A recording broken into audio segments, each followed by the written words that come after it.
The Democrats taking over the House, now putting some of the president's sharpest critics in line to chair some crucial committees, and they could make his life a bit difficult. So what investigations into the Trump White House will they pursue that we're all looking forward to? Mark Penn is a former senior advisor to both Bill and Hillary Clinton, and he joins us now to break it all down. He's been through some of those investigations where you were on the receiving end of the subpoenas. Maybe not you personally, but you were there when the Clintons were under fire from a Republican Congress. I was. I doubt this White House is going to see more investigations because they've been through the most intensive investigation in history, the Mueller investigation, where virtually everybody was put under a spotlight.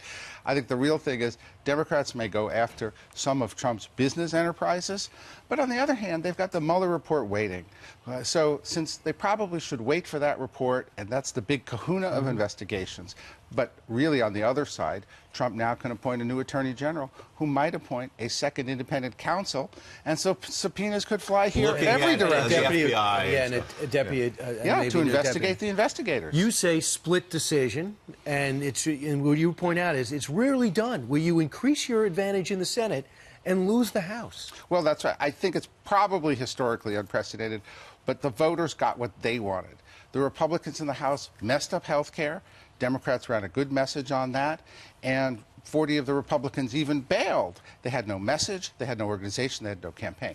Over in the Senate, the Kavanaugh hearings exposed a lot of Democratic presidential candidates as too far to the left, and Lindsey Graham and Susan Collins stepped in, and I think that reaffirmed a Republican Senate. And so the voters said, this is the way I'm going to vote, and they did. Now, Mark, of course, Republicans want both chambers, Democrats want both chambers, but for those folks in the middle, is it better for our country if you have one chamber that's Democratic and one that's a Republican? Well, look, our whole system is divided government.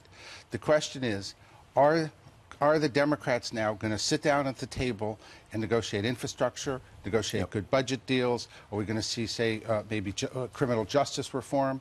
You know, Trump... Criminal justice reform. I'd start there. Could be.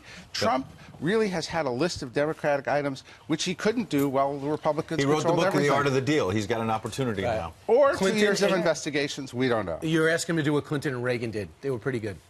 Yes. What Clinton did was to triangulate, and he's in a position to triangulate. And we'll see whether he does or the Democrats say no deal. All right. Mark, great job. Great to see you.